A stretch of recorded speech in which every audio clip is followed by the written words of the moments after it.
ಎಲ್ಲರಿಗೂ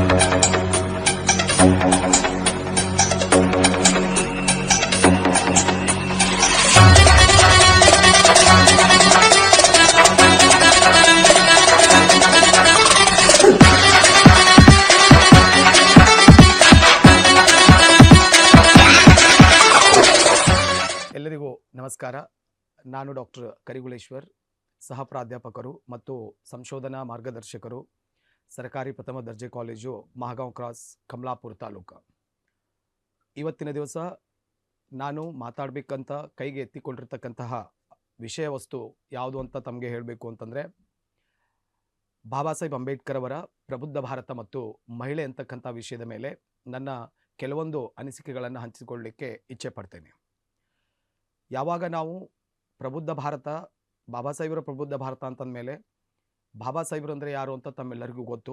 ಆದರೆ ನನ್ನ ಪ್ರಕಾರದಲ್ಲಿ ಸಾವಿರಾರು ಬಾಬಾ ಸಾಹೇಬ್ ಅಂಬೇಡ್ಕರ್ಗಳಿದ್ದಾರೆ. ಆದರೆ ನಮಗೆ ಗೊತ್ತಿರೋದು ಕೆಲವೊಂದು ಬಾಬಾ ಸಾಹೇಬ್ ಅಂಬೇಡ್ಕರ್ಗಳು ಮಾತ್ರ. ಸಂವಿಧಾನ ಶಿಲ್ಪಿ ಬಾಬಾ ಸಾಹೇಬ್ ಅಂಬೇಡ್ಕರ್, ಮಹಿಳಾ ವಿಮೋಚಕ ಬಾಬಾ ಸಾಹೇಬ್ ಅಂಬೇಡ್ಕರ್, ರಿಸರ್ವೇಷನ್ ಕೊಟ್ಟಿರ್ತಕ್ಕಂಥವ್ರು ಬಾಬಾ ಸಾಹೇಬ್ ಅಂಬೇಡ್ಕರ್, ಇಂತಿಷ್ಟೇ ವಿಚಾರಗಳನ್ನು ಇಟ್ಕೊಂಡು ಮಾತಾಡ್ತೀವಿ. ಆದರೆ ಬಾಬಾ ಸಾಹೇಬ್ ಅಂಬೇಡ್ಕರ್ ಅವರ ವಿಚಾರಧಾರೆಗಳು ಇನ್ನಷ್ಟು ಬಹಳಷ್ಟು ಅದಾವ. ಅವುಗಳನ್ನು ನಾವು ತಿಳ್ಕೊಳ್ತಕ್ಕಂತಹ ಪ್ರಯತ್ನವನ್ನು ಮುಂದಿನ ದಿನಗಳಲ್ಲಿ ಮಾಡೋಣ ಅಂತ ನಾನು ಭಾವಿಸ್ತೇನೆ. ಆಮೇಲೆ ಅಂಬೇಡ್ಕರರ ಪ್ರಬುದ್ಧ ಭಾರತ ಅಂದಮೇಲೆ ಪ್ರಬುದ್ಧ ಅಂತಕ್ಕಂಥದ್ದನ್ನು ನಾವು ಇದುವರೆಗೂ ಅರ್ಥನೇ ಮಾಡ್ಕೊಂಡಿಲ್ಲ ಅಂತ ನಾನು ಭಾವಿಸ್ತೇನೆ. ಪ್ರಬುದ್ಧ ಅಂದರೆ ಏನು? ಪ್ರಬುದ್ಧ ಅಂತಂದರೆ the person who is matured, the person who is enlightened, the person who speaks truth. ಅಂದರೆ ವೈಜ್ಞಾನಿಕ ಚಿಂತನೆ ಮಾಡ್ತಕ್ಕಂತಹ ವ್ಯಕ್ತಿ, ಸತ್ಯವನ್ನು ಅರ್ಥಕೊಂಡಿರ್ತಕ್ಕಂಥ ವ್ಯಕ್ತಿ, ಎಲ್ಲವನ್ನ ತಿಳಿದುಕೊಂಡಿರ್ತಕ್ಕಂತಹ ವ್ಯಕ್ತಿ. ಅಂಥ ಆ ವ್ಯಕ್ತಿಗಳನ್ನು ನಾವೇನಂತ ತಿಳ್ಕೊತೀವಿ ಅಂತಂದರೆ ಪ್ರಬುದ್ಧ ಅಂತ ಕರಿತೀವಿ. ಈಗ ಪ್ರಬುದ್ಧ ಅಂತ ನಾವು ಅದನ್ನು ಕರಿತಾ ಇದ್ದೀವಿ ಅಂತಂದಮೇಲೆ ಈ ವಿಷಯವನ್ನು ನಾವು ಮಹಿಳೆಯರಿಗೆ ಲಿಂಕ್ ಮಾಡಿದ್ಮೇಲೆ, ಬಾಬಾ ಸಾಹೇಬ್ ಅಂಬೇಡ್ಕರ್ ಅವರ ಪ್ರಬುದ್ಧ ಭಾರತ ಮತ್ತು ಮಹಿಳೆ ಅಂತ ಹೇಳಿದ್ಮೇಲೆ ಮಹಿಳೆಯರಿಗೆ ಈ ಪ್ರಬುದ್ಧತೆ ಬಂದಿದೆನಾ? ಬಾಬಾ ಸಾಹೇಬ್ ಅಂಬೇಡ್ಕರ್ ಅವರು ನಮಗೆ ಸಂವಿಧಾನವನ್ನು 1950ಕ್ಕೆ ಕೊಟ್ಟು, ಇವತ್ತು ನಾವು 1950ಕ್ಕೆ ಕೊಟ್ಟಿರ್ತಕ್ಕಂತಹ ಸಂವಿಧಾನ ಇಟ್ಕೊಂಡು ನೋಡಿದರೆ ಇಲ್ಲಿಗೆ 75 ವರ್ಷ ಆಯಿತು. ಈ 75 ವರ್ಷಗಳಲ್ಲಿ ನಮಗೆ ಯಾವುದಾದ್ರೂ ಒಂದು ರೀತಿಯಾಗಿರ್ತಕ್ಕಂಥ ಪ್ರಬುದ್ಧತೆ ಬಂದಿದ್ದೇನಾ ಮಹಿಳೆಯರಲ್ಲಿ? ಇದನ್ನು ನಾವೆಲ್ಲರೂ ಆತ್ಮಾವಲೋಕನ ಮಾಡಬೇಕು.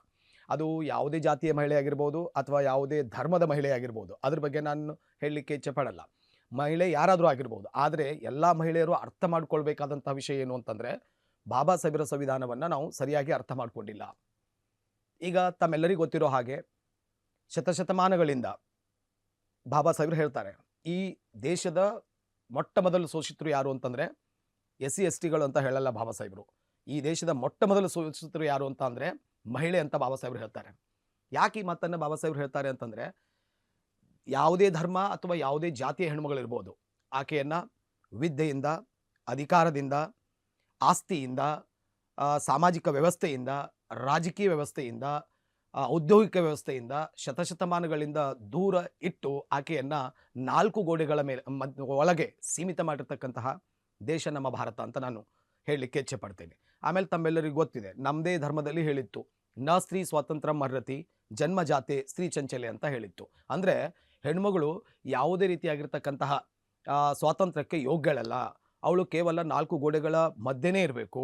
ಆಮೇಲೆ ಅವಳು ಕೇವಲ ಮಕ್ಕಳನ್ನು ಹೆರುವಂತಹ ಯಂತ್ರ ಅಂತಕ್ಕಂಥ ರೀತಿಯಲ್ಲಿ ಕೆಲವೊಮ್ಮೆ ಇನ್ನೂ ನೀವು ಹಿಂದ್ಗಡೆ ಹೋಗಿ ನೋಡಿದರೆ, ನಮ್ಮ ಭಾರತ ದೇಶದ ಇತಿಹಾಸದಲ್ಲಿ ಹಿಂದ್ಗಡೆ ಹೋಗಿ ನೋಡಿದರೆ, ಕೆಲವೊಮ್ಮೆ ಹೆಣ್ಣುಗಳನ್ನು ಯಾವ ರೀತಿ ನಾವು ಗಿಫ್ಟ್ ಅಂತ ಕೊಡ್ತೀವೋ ಮ್ಯಾರೇಜ್ಗಳಲ್ಲಿ, ಫಂಕ್ಷನ್ಗಳಲ್ಲಿ, ಹಾಗೆ ಗಿಫ್ಟ್ ಅಂತಕ್ಕಂಥ ಕೊಡೋ ಪರಂಪರೆ ಕೂಡ ಈ ಭಾರತ ದೇಶದಲ್ಲಿ ಇತ್ತು.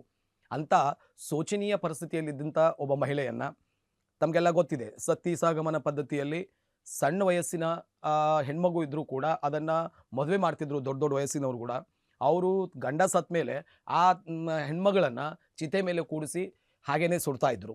ಇಂತಹ ಕೆಟ್ಟ ಪರಿಸ್ಥಿತಿ ಈ ಭಾರತ ದೇಶದಲ್ಲಿ ಮಹಿಳೆಯರಿಗೆ ಇತ್ತು. ಆಮೇಲೆ ಅದು ಯಾವುದೇ ಜಾತಿ ಮಹಿಳೆ ಆಗಿರ್ಬೋದು, ಇಲ್ಲಿ ಜಾತಿಯ ಪ್ರಶ್ನೆ ಇಲ್ಲ. ಅದು ಯಾವುದೇ ಜಾತಿಯ ಮಹಿಳೆ ಇದ್ದರೂ ಕೂಡ ಎಲ್ಲ ಮಹಿಳೆಯರ ಮೇಲೆ ಒಂದೇ ರೀತಿಯಾಗಿರ್ತಕ್ಕಂತಹ ದೌರ್ಜನ್ಯ, ಅನ್ಯಾಯ, ಶೋಷಣೆ ಶತಶತಮಾನಗಳಿಂದ ನಡೆದು ಬಂದಿತ್ತು ಅಂತ ಹೇಳ್ಬೋದು ನಾವು. ಇನ್ನೊಂದು ನೋಡಿದ್ರೆ ತಮ್ಮೆಲ್ಲರಿಗೂ ಗೊತ್ತು, ದೇವದಾಸಿ ಪದ್ಧತಿ ಅಂತಾನು ನಮ್ಮ ಭಾರತ ದೇಶದಲ್ಲಿತ್ತು.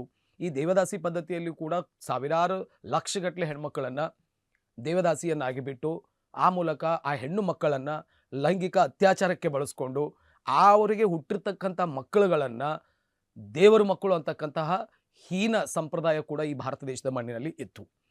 ಈ ಆಮೇಲೆ ಎಂಥ ಶೋಚನೀಯ ಪರಿಸ್ಥಿತಿ ಅಂತಂದರೆ, ಆ ಮಕ್ಕಳಿಗೆ ತಂದೆ ಇಲ್ಲ. ಎಲ್ಲಾದರೂ ಅವ್ರು ಮುಂದೆ ಶಾಲೆ ಕಲಿಬೇಕು ಅಥವಾ ಏನಾದರೂ ಮಾಡಬೇಕು ಅಂತಂದರೆ ಸಾಮಾನ್ಯವಾಗಿ ನಾವೆಲ್ಲ ಬರೆಸ್ತೀವಿ. ಈಗ ಫಾರ್ ಎಕ್ಸಾಂಪಲ್ ನಾನು ಹಿಡ್ಕೊಂಡ್ರೆ ಡಾಕ್ಟರ್ ಕರಿಗೊಳೇಶ್ವರ್ ತಂದೆ ಶಿವಶಂಕರ್ ಅಂತ ಬರೆಸ್ತೀವಿ. ಆದರೆ ಆ ದೇವದಾಸಿಗೆ ಹುಟ್ಟಿರ್ತಕ್ಕಂಥ ಮಗು ಏನು ಬರೆಸ್ಬೇಕು ಅಂತ ಅಂದರೆ ಸೋ ಆ್ಯಂಡ್ ಸೋ ಸಾಬಪ್ಪ, ತಂದೆ ಮಲ್ಲವ್ವ, ತಾಯಿ ಮಲ್ಲವ್ವ ಅಂತ ಬರೆಸ್ಬೇಕು. ತಂದೆ ಇಲ್ಲ. ಇಂತಹ ಚಿಂತಾಜನಕ ಪರಿಸ್ಥಿತಿಗಳು ಈ ನಮ್ಮ ಭಾರತ ದೇಶದಲ್ಲಿ ಇದ್ದವು. ಅಷ್ಟೇ ಯಾಕೆ, ನಾನು ಮೊದಲು ಸಿಂಡಿಕೇಟ್ ಬ್ಯಾಂಕ್ನಲ್ಲಿ ಒಂದು 2 ವರ್ಷಗಳ ಕಾಲ ಬ್ಯಾಂಕ್ನಲ್ಲಿ ಮ್ಯಾನೇಜರಾಗಿ ಕೆಲಸ ಮಾಡ್ತಾ ಇದ್ದೆ. ಆವಾಗ ಒಬ್ಬ ಮನುಷ್ಯ ಬಂದ ನನ್ನ ಹತ್ರ, ಸರ್ ನಂದೊಂದು ಅಕೌಂಟ್ ತೆಗಿಬೇಕು ಅಂತ. ಸರಿಯಪ್ಪ, ನಿಂದು ಡಾಕ್ಯುಮೆಂಟ್ಸ್ಗಳೆಲ್ಲ ಕೊಡು ಅಂತಂದ. ಬರೆಯೋಕ್ಕೆ ಬರ್ತದೇನು? ಇಲ್ಲ ಸರ್ ಅಂದ. ಆಯಿತು, ಹೇಳಿ ನಿನ್ನ ಹೆಸರು ಅಂತ ಬರ್ಕೊಂಡೆ. ಆಮೇಲೆ ನಿನ್ನ ತಂದೆ ಹೆಸರು ಹೇಳು ಅಂತಂದ. ಸರ್ ನನಗೆ ತಂದೆ ಇಲ್ಲ ಅಂತಂದನು. ಸತ್ತನೇನು ಅಂತ ಕೇಳಿದೆ ನಾನು. ಇಲ್ಲ ಸರ್ ನಂಗೆ ತಂದೆ ಇಲ್ಲ ಅಂದನು. ಹೌಕಮ್ಮಪ್ಪ ಹಂಗಿರಲ್ಲ ಅಂತ ನಾ ಕೇಳಿದೆ. ಸರ್ ನಾ ದೇವದಾಸಿ ಮಗ ಅಂತ ಹೇಳಿದನು. ಅಂದರೆ ಇದು 2007-8ರಲ್ಲಿ ನಾನು ಬ್ಯಾಂಕಲ್ಲಿರೋ ಘಟನೆ ಹೇಳ್ತಾ ಇದ್ದೀನಿ. ಇನ್ನು 2016-17ರಲ್ಲಿ ನಾನು ಕೊಪ್ಪಾಳಕ್ಕೆ ಹೋಗಿದ್ದೆ. ಅಲ್ಲಿ ಒಂದು ಬಾಬಾ ಸಾಹೇಬ್ರ ಜಯಂತ್ಯೋತ್ಸವ ಕಾರ್ಯಕ್ರಮಕ್ಕೆ ನನಗೆ ಕರೆಸಿದ್ರು. ಅಲ್ಲಿ ಸುಮಾರು 1,500-2 ಸಾವಿರ ಜನ ದೇವದಾಸಿ ಮಹಿಳೆಯರು ಪ್ಲಸ್ ಅವ್ರ ಮಕ್ಕಳು 1,000-1,500 ಜನ ಕೂತಿದ್ರು ಆ ಫಂಕ್ಷನಲ್ಲಿ. ನಾನು ಒಂದು ಕ್ಷಣ ಸ್ಟೇಜಿನ ಮೇಲೆ ಹೋದಾಗ ಮಾತಾಡಬೇಕು ಅಂತ ನನಗೆ ಮೈಕ್ ಕೊಟ್ಟಾಗ ಗದ್ಗದಿತ ಆಗಿದ್ದೆ ನಾನು. ಯಾಕಂತಂದರೆ 2017ರಲ್ಲಿ ನಾನು ನೋಡ್ತಾ ಇದ್ದೀನಿ 1,000-2,000 ಮಹಿಳೆಯರು ಒಂದು ತಾಲೂಕಿನಲ್ಲಿ ಬಂದು ಇಷ್ಟು ಜನ ಕೂತಿದ್ದಾರೆ ಅಂತಂದರೆ, ಅಂದರೆ ಇಂತಹ ಕೆಟ್ಟ ಪರಿಸ್ಥಿತಿಗಳು ಬಾಬಾ ಸಾಹೇಬ್ ಅಂಬೇಡ್ಕರ್ ಅವರು ಗಮನಿಸಿದ್ರು. ಇವೆಲ್ಲ ಈ ಭಾರತ ದೇಶದ ಮಣ್ಣಿನಲ್ಲಿ ಇತ್ತು. ಮಹಿಳೆಯರ ಮೇಲೆ ಇರ್ತಕ್ಕಂಥ ಶೋಷಣೆ. ಆಮೇಲೆ ಕೇಶಮುಂಡನ ಮಾಡೋದಾಗಿರ್ಬೋದು ಮಹಿಳೆಯರಿಗೆ, ಆ ಪದ್ಧತಿ ನಮ್ಮ ಭಾರತ ದೇಶದಲ್ಲಿತ್ತು. ಅವಳು ಗಂಡ ಸತ್ತರೆ ಆಕೆ ಮೈ ಮೇಲಿರ್ತಕ್ಕಂಥ, ಈಗ ನಾವು ಸಣ್ಣ ಮಕ್ಕಳಾಗಿ ಇದ್ದಾಗಿಂದಾನೆ ಆ ಹೆಣ್ಮಕ್ಳಿಗೆ ನಾವು ಟಿಕ್ಲಿ ಹಚ್ಚೋದಾಗಿರ್ಬೋದು, ಹೆಣ್ಮಕ್ಳಿಗೆ ಬಳೆಗಳನ್ನು ಹಾಕೋದಾಗಿರ್ಬೋದು, ಹೆಣ್ಮಕ್ಳು ಒಡವೆಗಳನ್ನು ಹಾಕೊಳ್ಳೋದಾಗಿರ್ಬೋದು, ಹೆಣ್ಮಕ್ಳು ಸರಿಯಾದ ಬಟ್ಟೆಗಳನ್ನು ಇವೆಲ್ಲ ಇದ್ದುದ್ದೇ ನಮ್ಮ ಭಾರತದಲ್ಲಿ. ಆದರೆ ಅದೇ ಆಕೆ ಮದುವೆ ಆಗಿ ಹೋದ್ಮೇಲೆ ಆಕೆ ಮುಂದೆ ಗಂಡ ಸತ್ತ ಮೇಲೆ ಆಕೆ ಕುಂಕುಮನೇ ಹಚ್ಕೋಬಾರ್ದು, ಬಳೆನೇ ಹಾಕೋಬಾರ್ದು, ಆ ಬಳೆನೇ ಹೊಡಿಬೇಕು. ಇಂಥ ಹೀನ ಪದ್ಧತಿಗಳು ನಮ್ಮ ಭಾರತ ದೇಶದಲ್ಲಿ ತುಂಬ ಇದ್ದು. ಇದು ಎಲ್ಲ ಮಹಿಳೆಯರನ್ನು ಇದನ್ನು ಅರ್ಥ ಮಾಡ್ಕೋಬೇಕು ಅಂತ ನಾನು ಭಾವಿಸ್ತೇನೆ. ಯಾಕಂತಂದರೆ ಇದು ಯಾವುದೇ ಒಂದು ಜಾತಿಯ ಮಹಿಳೆಯ ಬಗ್ಗೆ ನಾನು ಮಾತಾಡ್ತಾ ಇಲ್ಲ. ಈ ಭಾರತ ದೇಶದಲ್ಲಿ ಹುಟ್ಟಿರ್ತಕ್ಕಂತಹ ಬ್ರಾಹ್ಮಣನ ಮಗಳು ಹಿಡ್ಕೊಂಡು ಈ ಭಾರತ ದೇಶದಲ್ಲಿರ್ತಕ್ಕಂಥ ಅತ್ಯಂತ ಹೀನ ಜಾತಿಯ ಮಕ್ಕಳು ಯಾರು ಹೆಣ್ಮಕ್ಳಿದ್ರು ಎಲ್ಲರಿಗೂ ಒಂದೇ ನ್ಯಾಯ ಇತ್ತಿದ್ದು. ಇಂತಹ ಕೆಟ್ಟ ನ್ಯಾಯ, ಇಂಥ ಕೆಟ್ಟ ಸಂಪ್ರದಾಯವನ್ನು ಶತಶತಮಾನಗಳಿಂದ ಈ ಭಾರತ ದೇಶದಲ್ಲಿ ಹಾಕೊಂಡು ಬಂದಿದ್ರು. ಇದನ್ನು ಇವತ್ತಿನ ಮಹಿಳೆಯರು ಅರ್ಥ ಮಾಡ್ಕೋಬೇಕು. ಯಾಕಂದರೆ ಪ್ರಬುದ್ಧತೆ ಅಂತಂದರೆ, ನಮ್ಮ ಹೆಣ್ಮಕ್ಳು ಇವತ್ತು ಶಾಲೆ ಏನೋ ಕಲ್ತಿದ್ದಾರೆ, ಜಾಬ್ ಏನೋ ಮಾಡ್ತಾ ಇದ್ದಾರೆ, ನೌಕರಿ ಏನೋ ಮಾಡ್ತಾ ಇದ್ದಾರೆ, ಎಲ್ಲೆಲ್ಲೋ ಇದ್ದಾರೆ. ಆದರೆ ಇವತ್ತು ಕೂಡ ಅವರು ಯಾವ ದೇವರು ದಿಂಡರುಗಳು ಹೆಸರಿನ ಮೇಲೆ ಅವರಿಗೆ ದೌರ್ಜನ್ಯ ಆಗಿತ್ತು, ಅದೇ ದೇವರು ದಿಂಡರುಗಳನ್ನು ಇವತ್ತು ಅವ್ರು ನಂಬ್ತಾ ಇದ್ದಾರೆ. ಇದನ್ನು ನಾನು ಪ್ರಬುದ್ಧತೆ ಅಂತ ನಾನು ಕರೆಯಲ್ಲ. ಪ್ರಬುದ್ಧತೆ ಅಂತ ಎದಕ್ಕೆ ಅನ್ಬೇಕು ಅಂತಂದರೆ, ವೈಜ್ಞಾನಿಕವಾಗಿ ಚಿಂತನೆ ಮಾಡ್ತಕ್ಕಂಥ ಆಲೋಚನೆಗಳು ಬರಬೇಕು, ಪರಿವರ್ತನೆ ಆಗ್ತಕ್ಕಂಥ ಆಲೋಚನೆಗಳು ಬರಬೇಕು, ಆಮೇಲೆ ಅವರಲ್ಲಿ ಬದಲಾವಣೆ ಬರಬೇಕು, ಸತ್ಯದ ಕಡೆಗೆ ನಾನು ಸಾಗಬೇಕು ಅಂತಕ್ಕಂಥ ಮನಸ್ಥಿತಿಗಳು ಅವರಲ್ಲಿ ಕ್ರಿಯೇಟ್ ಆಗಬೇಕು ಅಂತ ನಾನು ಭಾವಿಸ್ತೇನೆ. ಈ ಎಲ್ಲ ವಿಷಯಗಳನ್ನು ಕಂಡಿರ್ತಕ್ಕಂಥ ಬಾಬಾ ಸಾಹೇಬ್ ಅಂಬೇಡ್ಕರ್ ಅವರು, ಆಮೇಲೆ ಕಂಡಿರ್ತಕ್ಕಂಥ ಬಾಬಾ ಸಾಹೇಬ್ ಅಂಬೇಡ್ಕರ್ ಅವರು ಏನು ಮಾಡ್ತಾರೆ ಅಂತಂದರೆ, ಸಂವಿಧಾನಬದ್ಧವಾಗಿ ಹೆಣ್ಣು ಮಕ್ಕಳಿಗೆ ಈ ಎಲ್ಲದರಿಂದ ಮುಕ್ತಿ ಕೊಡಿಸ್ಬೇಕು ಅಂತಕ್ಕಂಥ ವಿಚಾರ ಇಟ್ಕೊಂಡು ಬಾಬಾ ಸಾಹೇಬ್ ಅಂಬೇಡ್ಕರ್ ಅವರು ಹಿಂದೂ ಕೋಡ್ ಬಿಲ್ ಅಂತಕ್ಕಂಥ ಬಿಲ್ಲನ್ನು ಅವರು ಕಾನೂನು ಮಂತ್ರಿಯಾಗಿದ್ದಾಗ ತರ್ತಾರೆ. ತಂದು ಈ ಎಲ್ಲ ಹಿಂದೂ ಕೋಡ್ ಬಿಲ್ ಪ್ರಕಾರ ಮಹಿಳೆಯರಿಗೆ ಏನೇನು ಸಿಗಬೇಕು ಅಂತಕ್ಕಂಥದ್ದನ್ನು ಒಂದು ಸಂವಿಧಾನದ ವಿಧಿ 13, 14 ಮತ್ತು 15ರಲ್ಲಿ ಇದೆ. ನಾನು ಅದನ್ನು ಹೇಳ್ತೀನಿ ತಮಗೆ ಮುಂದೆ. ಇವುಗಳನ್ನು ಕಡಿದೊಗೆದು ಇಂಥ ಕೆಟ್ಟ ಪರಿಸ್ಥಿತಿಗಳನ್ನು ತೆಗೆದುಹಾಕಿ ತಮ್ಮೆಲ್ಲರಿಗೂ ಇವತ್ತು ಬಾಬಾ ಸಾಹೇಬರು ಸ್ವಾತಂತ್ರ್ಯ ಕೊಟ್ಟಿದ್ದಾರೆ ಅಂತಂದರೆ, ಇವತ್ತು ಸ್ವಾಭಿಮಾನದ ಬದುಕನ್ನು ಕಟ್ಟಿಕೊಟ್ಟಿದ್ದಾರೆ ಅಂದರೆ, ಸಮಾನತೆಯ ಬದುಕನ್ನು ಕೊಟ್ಟಿದ್ದಾರೆ ಅಂತಂದರೆ, ನಾವು ಮೊದಲು ತಲೆ ಬಾಗಬೇಕಾದದ್ದು ಈ ಭಾರತ ದೇಶದ ಯಾವುದೇ ಜಾತಿ ಮಹಿಳೆ ಇದ್ರೂ ಕೂಡ ತಲೆ ಬಾಗಬೇಕಾದದ್ದು ಯಾರಿಗೆ ಅಂತಂದರೆ ಬಾಬಾ ಸಾಹೇಬ್ ಅಂಬೇಡ್ಕರ್ಗೆ. ಯಾಕೆ ಬಾಬಾ ಸಾಹೇಬ್ ಅಂಬೇಡ್ಕರ್ಗೆ ತಲೆ ಬಾಗಬೇಕು ನಾವು ಅಂತಂದರೆ, ನಮ್ಮ ತಂದೆ ತಾಯಿ, ನಮ್ಮ ಜಾತಿ, ನಮ್ಮ ಧರ್ಮ, ನಮ್ಮ ದೇವರುಗಳಿಗಿಂತ ಹೆಚ್ಚು ಈ ಭಾರತದ ಮಹಿಳೆ ಇಷ್ಟಪಡಬೇಕಾಗದ್ದು ಯಾರಿಗೆ ಅಂತಂದರೆ ಬಾಬಾ ಸಾಹೇಬರಿಗೆ ಅಂತ ನಾನು ಭಾವಿಸ್ತೀನಿ. ಯಾಕೆ ಅಂದರೆ, ನಾನು ಈಗಾಗಲೇ ಹೇಳಿದೆ, ಈ ಎಲ್ಲ ವಿಷಯಗಳನ್ನ ಹಿಂದಿದ್ದು ಅವೆಲ್ಲ ಕಡ್ದು ಹಾಕಿ ಇವತ್ತು ವಿಧವೆಯಾಗಿರ್ತಕ್ಕಂಥ ಒಬ್ಬ ಹೆಣ್ಣುಮಗಳು ಈ ಭಾರತ ದೇಶವನ್ನು 10-15 ವರ್ಷಗಳ ಹಾಗೆ ಪ್ರಧಾನಮಂತ್ರಿಯಾಗಿ ಆಳ್ವಿಕೆ ಮಾಡೋ ಹಾಗೆ ಈ ದೇಶಕ್ಕೆ ಬದಲಾವಣೆ ಕೊಟ್ಟದ್ದು ಬಾಬಾ ಸಾಹೇಬರ ಸಂವಿಧಾನ. ಇವತ್ತು ಪ್ರತಿಭಾ ಪಾಟೀಲ್ ಆಗಿರ್ಬೋದು, ಇವತ್ತಿರ್ತಕ್ಕಂಥ ಮುರ್ಮು ಅವರಾಗಿರ್ಬೋದು, ಈ ಭಾರತ ದೇಶದ ಒಬ್ಬ ಹೆಣ್ಣುಮಗಳು, ಬುಡಕಟ್ಟಿನಲ್ಲಿರ್ತಕ್ಕಂಥ ಒಬ್ಬ ಹೆಣ್ಣುಮಗಳು ಕೂಡ ಈ ಭಾರತ ದೇಶದ ರಾಷ್ಟ್ರಪತಿ ಆಗೋ ಹಾಗೆ ಮಾಡಿದ್ದು ಬಾಬಾ ಸಾಹೇಬರ ಸಂವಿಧಾನ. ಇವತ್ತು ನಮ್ಮ ಹತ್ರ ಎಷ್ಟೋ IAS, KS, IPS, ಲಾಯರ್ಸ್ಗಳು, ಡಾಕ್ಟರ್ಸ್ಗಳು, ಇಂಜಿನಿಯರ್ಸ್ಗಳು, ಲೆಕ್ಕ ಇಲ್ಲಾರ್ದಷ್ಟು ಮಹಿಳೆಯರು ಇವತ್ತು ಈ ದೇಶದಲ್ಲಿ ಏನಾದರೂ ಅಧಿಕಾರವನ್ನು ಪಡ್ಕೊಂಡಿದ್ದಾರೆ, ನೌಕರಿಯನ್ನು ಪಡ್ಕೊಂಡಿದ್ದಾರೆ ಅಂತಂದರೆ ಇದು ಯಾರಿಂದ ಅಂತಕ್ಕಂಥದ್ದನ್ನು ಅರ್ಥ ಮಾಡ್ಕೋಬೇಕಾದದ್ದು ಡಾಕ್ಟರ್ ಬಾಬಾ ಸಾಹೇಬ್ ಅಂಬೇಡ್ಕರ್ ಅವರಿಂದ. ಇಲ್ಲಿ ಯಾವುದೇ ನಿಮ್ಮ ಧರ್ಮ ಅಥವಾ ನಿಮ್ಮ ಜಾತಿ ಅಥವಾ ನಿಮ್ಮ ದೇವರು ಇದು ಯಾವುದೂ ಕೊಟ್ಟಿಲ್ಲ ನಿಮಗೆ. ಕೊಟ್ಟದ್ದು ಡಾಕ್ಟರ್ ಬಾಬಾ ಸಾಹೇಬ್ ಅಂಬೇಡ್ಕರ್. ಅದಕ್ಕೆ ನಾನು ಕೆಲವೊಂದು ಕಡೆ ಹೋದಲ್ಲಿ ಹೇಳ್ತೀನಿ, ನಾನು ಯಾವಾಗಲೂ ನಾವೇನು ತಿಳ್ಕೊಬೇಕು ಅಂದರೆ, ಕೊಟ್ಟದ್ದು ಯಾರು ಕೊಟ್ಟವರಿಗೆ ಗೊತ್ತು, ಆದರೆ ತೆಗೆದುಕೊಂಡವರಿಗೆ ನಾನು ಯಾರು ತೋತಾ ಇದ್ದೀನಿ, ಯಾರು ತೊಗೊಂಡಿದ್ದೀನಿ ಅನ್ನೋದ್ರ ಬಗ್ಗೆ ಅರಿವು ಇಲ್ಲ. ಹಾಗಾಗಿ ಈ ಭಾರತ ದೇಶದ ಮಹಿಳೆಯರು ಮೊದಲು ಪ್ರಬುದ್ಧರಾಗಬೇಕು. ಯಾಕಂದರೆ ನಾವು ಯಾವಾಗಲೂ ಹೇಳ್ತಾ ಇರ್ತೀವಿ, ನಮ್ಮ ಕನ್ನಡ ಶಾಲೆಗಳಲ್ಲಿ ಅವಾಗೆಲ್ಲ ನಾವು ಚಿಕ್ಕರಿದ್ದಾಗ ಹೇಳ್ತಿದ್ವಿ, ಹೆಣ್ಣೊಂದು ಕಲಿತರೆ ಶಾಲೆಯೊಂದು ತೆರೆದಂತೆ ಅಂತ. ಆಮೇಲೆ ಮನೆಯೇ ಮೊದಲ ಪಾಠಶಾಲೆ, ತಾಯಿ ಮೊದಲ ಗುರು ಅಂತ. ಈಗ ತಾಯಿಯಾಗಿರ್ತಕ್ಕಂಥ ಹೆಣ್ಮಗಳು ಮನೆಯಲ್ಲಿ ಮಕ್ಕಳಿಗೆ ಸಂಸ್ಕಾರವನ್ನು ಕೊಡುವಾಗ, ಸಂಪ್ರದಾಯವನ್ನು ಹೇಳುವಾಗ, ಸಂಸ್ಕೃತಿಯನ್ನು ಕಲಿಸುವಾಗ ನಾವೇನು ಕಲಿಸ್ಬೇಕು ಅಂದರೆ ವೈಜ್ಞಾನಿಕ ಸಂಪ್ರದಾಯವನ್ನು ಕಲಿಸ್ಬೇಕು, ವೈಜ್ಞಾನಿಕ ಸಂಸ್ಕಾರಗಳನ್ನು ಕಲಿಸ್ಬೇಕು, ವೈಜ್ಞಾನಿಕ ಸಂಸ್ಕೃತಿಯನ್ನು ಬೆಳೆಸಬೇಕು. ಹಾಗೆ ನಾವು ಮಕ್ಕಳನ್ನು ಬೆಳೆಸ್ತಾ ಹೋದರೆ ಮುಂದೆ ಬರ್ತಕ್ಕಂಥ ದಿನಗಳಲ್ಲಿ ಆ ಮಕ್ಕಳಲ್ಲಿ ಪ್ರಬುದ್ಧತೆ ಬೀಳಲಿಕ್ಕೆ ಸಾಧ್ಯ ಆಗ್ತದೆ. ನಾವು ಅದನ್ನು ಬಿಟ್ಕೊಂಡು ಯಾವುದೋ ಹಿಂದಿನ ಸಂಸ್ಕೃತಿಗಳನ್ನು ಹಾಗೆ ಇಟ್ಕೊಂಡು ಬಾಬಾ ಸಾಹೇಬರ ಫಲಾನುಭವಿಗಳಾಗಿ ಅವ್ರು ಕೊಟ್ಟದ್ದನ್ನು ಹಾಗೆ ತಿಂತೋ ಹೋಗೋಣ, ನಾವು ಹೀಗೆ ಇರೋಣ ಅಂತಂದರೆ ಈ ದೇಶ ಯಾವತ್ತೂ ಬದಲಾಗಲ್ಲ. ಮತ್ತೊಮ್ಮೆ ಈ ದೇಶ ಮತ್ತೆ ಸಾವಿರಾರು ವರ್ಷಗಳ ಹಿಂದೆ ಹೋಗಬೇಕಾದಂತಹ ಕಾಲಗಳು ಸಮೀಪ ಆಗ್ತವೆ ನಮಗೆ, ಒಂದು ವೇಳೆ ನಾವು ಇದನ್ನೇ ಕಂಟಿನ್ಯೂ ಮಾಡಿದರೆ. ಅದೇ ಧರ್ಮ, ಅದೇ ಜಾತಿ, ಅದೇ ಜಗಳ, ಧರ್ಮಗಳ ಮಧ್ಯೆ ಕಲಹ, ಜಾತಿಗಳ ಮಧ್ಯೆ ಕಲಹ, ಇವುಗಳನ್ನು ನಾವು ವಿಷಬೀಜ ಬಿತ್ತಾ ಹೋದರೆ ಇದು ಯಾಕೆ ಬಿತ್ತಲಿಕ್ಕೆ ಜಾಸ್ತಿ ಆಗ್ತದೆ ಅಂತಂದರೆ, ಯಾವಾಗ ನಾವು ಮಕ್ಕಳಿಗೆ ಧರ್ಮದ ಬಗ್ಗೆ, ದೇವರುಗಳ ಬಗ್ಗೆ ಕಲ್ಪನೆಗಳನ್ನು ಹೆಚ್ಚು ಹೇಳ್ತಾ ಹೋಗ್ತೀವೋ, ಮೌಢ್ಯತೆ ಕಡೆ ಕರ್ಕೊಂಡು ಹೋಗ್ಲಿಕ್ಕೆ ಇಷ್ಟಪಡ್ತೀವೋ, ಆವತ್ತು ಈ ದೇಶದಲ್ಲಿ ಈ ರೀತಿಯಾಗಿರ್ತಕ್ಕಂಥ ಅನಾಹುತಗಳು ಆಗಲಿಕ್ಕೆ ನಾವೇ ಎಡೆಮಾಡಿಕೊಟ್ಟಂಗೆ ಆಗ್ತದೆ ಅಂತ ನಾನು ಭಾವಿಸ್ತೇನೆ. ಹಾಗಾಗಿ ಮಹಿಳೆಯರು ಮೊದಲು ಪ್ರಬುದ್ಧ ಆಗಬೇಕು. ಯಾಕೆ ಹೇಳ್ತಾ ಇದ್ದೀನಿ ಅಂತಂದರೆ, 2500 ವರ್ಷಗಳ ಹಿಂದೆ ಬುದ್ಧ ಅಮ್ರಪಾಲಿ ಅಂತಕ್ಕಂತಹ ಒಬ್ಬ ದೇಹವನ್ನು ಮಾರಿ ಬದುಕ್ತಕ್ಕಂಥ ಹೆಣ್ಣುಮಗಳನ್ನು ಬಿಕ್ಕುಣಿಯಾಗಿ ಪರಿವರ್ತನೆ ಮಾಡಿದರು. 12ನೇ ಶತಮಾನದಲ್ಲಿ ಬಸವಣ್ಣನವರು ಸೂಳೆ ಸಂಕವ್ವ ಅಂತಕ್ಕಂಥ ಹೆಣ್ಣುಮಗಳನ್ನು ಕರೆಸಿ ಶರಣೆಯನ್ನಾಗಿ ಮಾಡಿ ಆ ಮೂಲಕ ಎಷ್ಟೋ ವಚನಗಳನ್ನು ಬರೆಸಿದರು. ಈಗ ಅಕ್ಕ ಮಹಾದೇವಿ ಅಂತವರು ಅದ್ಭುತವಾಗಿರ್ತಕ್ಕಂಥ ವಚನಗಳನ್ನು ಬರೆದರು. ಐದಕ್ಕಿ ಲಕ್ಕಮ್ಮ ಅಂತಕ್ಕಂಥವ್ರು ಅದ್ಭುತವಾಗಿರ್ತಕ್ಕಂಥ ವಚನಕಾರ್ತಿಯರಾದರು. ಇಂತಹ ವೈಜ್ಞಾನಿಕ ಮನೋಭಾವನೆಯ ಚಿಂತನೆಯ ಸಂಸ್ಕೃತಿಯನ್ನು, ಎಲ್ಲರೂ ಒಂದೇ ಎಂತಕ್ಕಂತಹ ಸಂಸ್ಕೃತಿಯನ್ನು ನಮಗೆ ಬುದ್ಧರು ಕೊಟ್ಟಿದ್ದಾರೆ, ನಮಗೆ ಬಸವೇಶ್ವರರು ಕೊಟ್ಟಿದ್ದಾರೆ. ಅದೇ ಸಂಪ್ರದಾಯವನ್ನು, ಅದೇ ಸಂಸ್ಕೃತಿಗಳನ್ನು ತೆಗೆದುಕೊಂಡು ಕಾನೂನಾತ್ಮಕವಾಗಿ ಸಂವಿಧಾನದ ಮೂಲಕ ಹೆಣ್ಣು ಮಕ್ಕಳಿಗೆ ಡಾಕ್ಟರ್ ಬಾಬಾ ಸಾಹೇಬ್ ಅಂಬೇಡ್ಕರ್ ಅವರು ಕೊಟ್ಟಿದ್ದಾರೆ. ಹಾಗಾಗಿ ಇದನ್ನು ನಮ್ಮ ಭಾರತ ದೇಶದ ಯಾವುದೇ ಹೆಣ್ಣು ಮಕ್ಕಳು ಮರಿಬಾರ್ದು ಅಂತ ನಾನು ಭಾವಿಸ್ತೇನೆ. ಅದಲ್ಲದೆ ಇನ್ನೊಂದು ಎಲ್ಲದಕ್ಕಿಂತ ಮುಖ್ಯವಾಗಿ ಏನು ಅಂತಂದರೆ, ಭಾರತದಲ್ಲಿ ಹೆಣ್ಣು ಮಕ್ಕಳನ್ನು 2ನೇ ದರ್ಜೆಯ ಪ್ರಜೆಯನ್ನಾಗಿ ಕಾಣ್ತಕ್ಕಂಥ ಪರಿಸ್ಥಿತಿ ಇತ್ತು ಸಂವಿಧಾನಕ್ಕಿಂತ ಮೊದಲು. ನಾನು ಈಗಾಗಲೇ ಹೇಳ್ದಲ್ಲ, ನಾ ಸ್ತ್ರೀ ಸ್ವಾತಂತ್ರ್ಯ ಮರ್ರತಿ ಅಂತ. ಆ ರೀತಿ ಇಟ್ಕೊಂಡು ಅದು ಬ್ರಾಹ್ಮಣನ ಮಹಿಳೆ ಆಗಿರ್ಬೋದು ಅಥವಾ ಯಾವುದೇ ಕಾಸ್ಟ್ ಮಹಿಳೆ ಆಗಿರ್ಬೋದು, ಎಲ್ಲರಿಗೂ ಒಂದೇ ರೀತಿ 2ನೇ ದರ್ಜೆಯ ಪ್ರಜೆಯಾಗಿ ನೋಡ್ತಕ್ಕಂಥ ಮನೋಭಾವನೆ ಇತ್ತು. ಆದರೆ ಡಾಕ್ಟರ್ ಬಾಬಾ ಸಾಹೇಬ್ ಅಂಬೇಡ್ಕರ್ ಅವರು ಯಾವಾಗ ದುಂಡು ಮೇಜಿನ ಸಭೆಯಲ್ಲಿ ಹೋಗ್ತಾರೋ ಆವಾಗ ಅವ್ರು ಆಡಿರ್ತಕ್ಕಂಥ ಮಾತುಗಳನ್ನು ತಾವೆಲ್ಲರೂ ಗಮನಿಸಬೇಕು ಅಂತ ನಾನು ಭಾವಿಸ್ತೇನೆ. ವಿಚಾರ ಮಾಡಬೇಕು ಆ ಮಾತುಗಳನ್ನ. ಇದು ಯಾವುದೋ ಒಂದು ಜಾತಿಯ ಹೆಣ್ಣು ಮಕ್ಕಳಿಗೆ ಮಾತಾಡಲಿಲ್ಲ ಬಾಬಾ ಸಾಹೇಬರು. ವಿಚಾರ ಮಾಡಬೇಕು ನೀವು ಅದನ್ನು. ಏನು ವಿಚಾರ ಮಾಡಬೇಕು ಅಂತಂದರೆ, ಓಟ್ ಹಾಕ್ತಕ್ಕಂಥ ಹಕ್ಕು ಎಷ್ಟೋ ದೇಶಗಳಲ್ಲಿ ಇರಲಿಲ್ಲ ಹೆಣ್ಣುಮಕ್ಕಳಿಗೆ, ಭಾರತದಲ್ಲೂ ಕೂಡ ಇರಲಿಲ್ಲ. ಭಾರತದಲ್ಲಿ ಓಟ್ ಹಾಕೋ ಅಧಿಕಾರವನ್ನು ಕೆಲವು ಜನಗಳಿಗಿತ್ತು ಸಂವಿಧಾನಕ್ಕಿಂತ ಮೊದಲು. ಇದನ್ನು ನಾವೆಲ್ಲ ಗಮನದಲ್ಲಿ ಇಟ್ಟಿರಬೇಕು. ಈವನ್ ಭಾರತದ ಪುರುಷರು ಗಮನ ಇಡಬೇಕು ಮತ್ತು ಮಹಿಳೆಯರು ಗಮನ ಇಡಬೇಕು. ಏನಂತಂದರೆ, ಯಾರಿಗೆ 100 ಎಕರೆ ಜಮೀನು ಇರ್ತದೋ ಅವ ಓಟ್ ಹಾಕೋ ಅಧಿಕಾರ, ಜಮೀನ್ದಾರರಿಗೆ ಓಟ್ ಹಾಕೋ ಅಧಿಕಾರ ಇತ್ತು. ಯಾರು ರಾಜ ಕುಟುಂಬಕ್ಕೆ ಸೇರಿರ್ತಾರೋ ಅವರು ಓಟ್ ಹಾಕೋ ಅಧಿಕಾರ ಇತ್ತು. ಯಾರು ವಿದ್ಯಾವಂತರು ಅಂದರೆ ವಿದ್ಯೆಯನ್ನು ಕಲ್ತಿರ್ತಾರೋ ಅವ್ರು ಓಟ್ ಹಾಕೋ ಅಧಿಕಾರ ಇತ್ತು. ಯಾರು ಬ್ರಾಹ್ಮಣರು ಅವ್ರು ಓಟ್ ಹಾಕೋ ಅಧಿಕಾರ ಇತ್ತು. ಈ 4 ಜನಗಳಿಗೆ ಬಿಟ್ಟರೆ ಬೇರೆ ಯಾರಿಗೂ ಓಟ್ ಹಾಕೋ ಅಧಿಕಾರಗಳನ್ನು ಇರಲಿಲ್ಲ. ಇವತ್ತು ನಿಮ್ಮೆಲ್ಲರಿಗೂ ಓಟ್ ಹಾಕೋ ಅಧಿಕಾರವನ್ನು ಕೊಟ್ಟು ಆ ಮೂಲಕ ನೀವೆಲ್ಲ ಈ ಭಾರತ ದೇಶದಲ್ಲಿ ಇರ್ತಕ್ಕಂಥ ಎಲ್ಲ MP MLA ಮಿನಿಸ್ಟ್ರುಗಳಿಗೂ ಈ ಮಾತನ್ನು ನಾನು ಹೇಳಕ್ಕೆ ಇಷ್ಟಪಡ್ತೀನಿ. ನೀವು MP MLA ಮಿನಿಸ್ಟ್ರ್ ಏನೋ ಆಗ್ತೀರಿ, DC ಡಾಕ್ಟ್ರ್ ಏನೋ ಆಗ್ತೀರಿ. ಆದರೆ ಪ್ರಾಬ್ಲಮ್ ಏನು ಅಂತಂದರೆ, ಯಾರಿಂದ ನೀವು ಆಗಿದ್ದೀರಿ ಅನ್ನೋದನ್ನು ಮರೆತು ಮತ್ತು ನಿಮ್ಮ ಅದೇ ಹಳೆಯ ಗೊಡ್ಡು ಸಂಪ್ರದಾಯಗಳಿಗೆ ತಾವು ಜೋತ್ ಬೀಳ್ತೀರಿ. ಅದಕ್ಕೆ ನಾನು ಹೇಳಿದೆ, ಕೊಟ್ಟದ್ದು ಕೊಟ್ಟವರಿಗೆ ಗೊತ್ತು, ಆದರೆ ತೆಗೆದುಕೊಂಡವರು ಯಾರಿಂದ ತೆಗೆದುಕೊಂಡಿವಿ ಅಂತಕ್ಕಂಥದ್ದನ್ನು ಮರ್ತು ಹೋಗಿದ್ದೀವಿ ನಾವು. ಯಾವಾಗ ನಾವು ಇದನ್ನು ಮರಿಲಿಕ್ಕೆ ಚಾಲು ಆಗ್ತದೋ ಆವಾಗ ಮತ್ತೆ ನಾವು ಹಿಂದಕ್ಕೆ ಹೋಗಬೇಕಾಗ್ತದೆ. ಅದೇ ಗುಲಾಮ್ಗಿರಿ ಪರಿಸ್ಥಿತಿ ನಮ್ಮೆಲ್ಲರಿಗೂ ಬರ್ತದೆ. ಹಾಗಾಗಿ ನಾವು ಅದರಿಂದ ಬಿಡುಗಡೆ ಹೊಂದಬೇಕು, ಮುಕ್ತಿ ಹೊಂದಬೇಕು.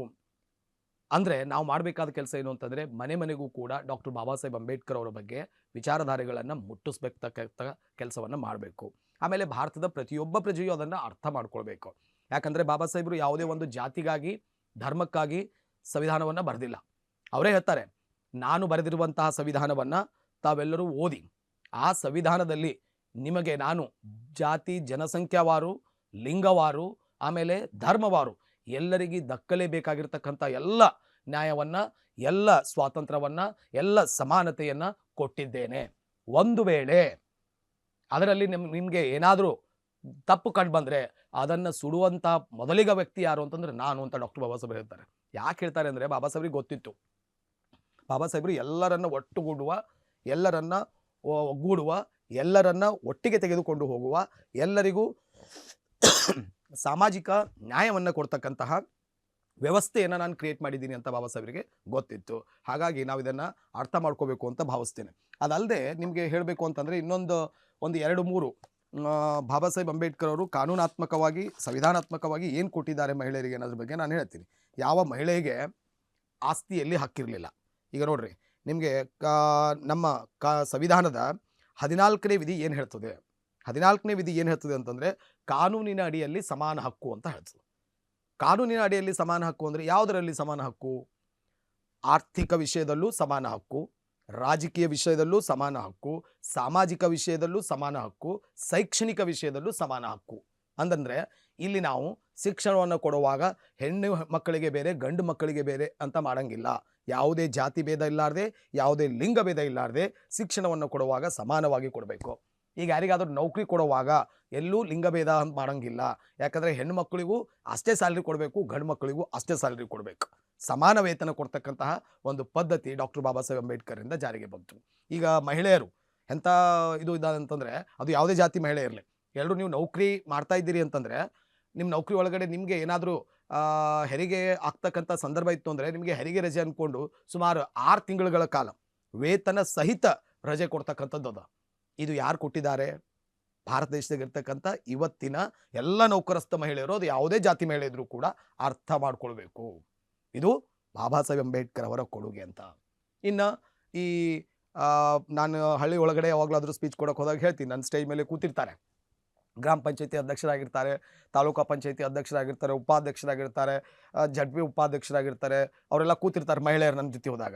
ಅವ್ರು ಚೆನ್ನಾಗಿ ಸಾರಿಗೀರಿ ಹಾಕ್ಕೊಂಡು, ಒಳ್ಳೆ ಬಟ್ಟೆ ಹಾಕ್ಕೊಂಡು, ಒಳ್ಳೆ ಬಂಗಾರ ಎಲ್ಲ ಹಾಕ್ಕೊಂಡು ಆರಾಮಾಗಿ ಕೂತಿರ್ತಾರೆ ಅಧ್ಯಕ್ಷ ಅಂತ ಹೆಮ್ಮೆಯಿಂದ. ಆದರೆ ನಾನು ಕೇಳ್ತೀನಿ, ಇದನ್ನು ನಿಮಗೆ ಮಹಿಳೆಯರಿಗೆ ಮೀಸಲಾತಿ ಕೊಟ್ಟು ಮಹಿಳೆಯರಿಗೆ ಅಧ್ಯಕ್ಷ ಆಗೋ ಹಾಗೆ, ಉಪಾಧ್ಯಕ್ಷ ಆಗೋ ಹಾಗೆ ತಾಲೂಕ್ ಪಂಚಾಯಿತಿ, ಜಡ್ಪಿ ಮತ್ತು ಗ್ರಾಮ ಪಂಚಾಯಿತಿಗಳಲ್ಲಿ ಕೊಟ್ಟದ್ದು ನಿಮ್ಮ ಮನೆಯ ದೇವರ, ಅಥವಾ ನಿಮ್ಮ ತಂದೆ ತಾಯಿನ, ಅಥವಾ ನಿಮ್ಮ ಜಾತಿನ ಕೊಟ್ಟದ್ದು ಡಾಕ್ಟರ್ ಬಾಬಾ ಸಾಹೇಬ್ ಅಂಬೇಡ್ಕರ್ ಅವರ ಸಂವಿಧಾನ. ಇದನ್ನು ಎಲ್ಲ ಹೆಣ್ಮಕ್ಳು ಅರ್ಥ ಮಾಡ್ಕೋಬೇಕು. ಇದು ಕೇವಲ SC ST ಹೆಣ್ಮಕ್ಳಿಗೆ ಕೊಟ್ಟಿರ್ತಕ್ಕಂಥ ಅಧಿಕಾರ ಅಲ್ಲ, ಸಾಮಾನ್ಯ ಮಹಿಳೆಗೂ ಕೂಡ ಅಧ್ಯಕ್ಷ ಆಗ್ತಕ್ಕಂಥ ರಿಸರ್ವೇಷನ್, ಸಾಮಾನ್ಯ ಮಹಿಳೆಗೂ ಕೂಡ ನೌಕರಿ ಮಾಡ್ತಕ್ಕಂಥದ್ದು ರಿಸರ್ವೇಷನ್. ಈಗ ರಿಸರ್ವೇಷನ್ ಬಗ್ಗೆ ಮಾತಾಡ್ತಾರೆ ಕೆಲವೊಮ್ಮೆ, ನನಗೆ ಬಹಳ ನಗು ಬರ್ತದೆ ಈ ರಿಸರ್ವೇಷನ್ ಬಗ್ಗೆ ಮಾತಾಡೋ ಕೆಲವರು ಇರ್ತಾರೆ. ಯಾಕಂದರೆ ಬಾಬಾ ಸಾಹೇಬ್ ಸಂವಿಧಾನವನ್ನು ಓದಿಲ್ಲ ಯಾರು, ಅದು ಪ್ರಾಬ್ಲಮ್ ಅದ ಈ ದೇಶದಾಗ. ಓದಿದ ಮೇಲೆ ಮಾತಾಡಬೇಕು ಅಂತ ಬಾಬಾ ಸಾಹೇಬ್ ಹೇಳ್ತಾರೆ, ಆದರೂ ಓದಲಾದೆ ಮಾತಾಡ್ತಾರೆ. ಸಂವಿಧಾನ ಅಂದ್ರೂಪ್ಲೆ, ಬಾಬಾ ಸಾಹೇಬ್ ಅಂದ್ರೂಪ್ಲೆ ಎಲ್ಲರ ಮನಸ್ಸಿಗೆ ಬರೋದೇನು ಅಂತಂದರೆ, ಸರ್ ಮೀಸಲಾತಿ SC ST ಸರ್. ನಾವೆಲ್ಲ ಅರ್ಥ ಮಾಡ್ಕೊಳ್ಬೇಕು. SCಗಳಿಗೆ ಕೊಟ್ಟದ್ದು 15%, STಗಳಿಗೆ ಕೊಟ್ಟದ್ದು 3%, OBCಗಳಿಗೆ ಕೊಟ್ಟದ್ದು 32%. ಹಾಗಾದರೆ ಬಾಬಾ ಸಾಹೇಬ್ ಅಂಬೇಡ್ಕರ್ ಮೀಸಲಾತಿ ಹೆಚ್ಚು ಯಾರಿಗೆ ಕೊಟ್ಟಿದ್ರು ಅರ್ಥ ಮಾಡ್ಕೊಳ್ಬೇಕು. 32% ತೊಗೊಂಡಿರ್ತಕ್ಕಂಥವ್ರು OBCಗಳು.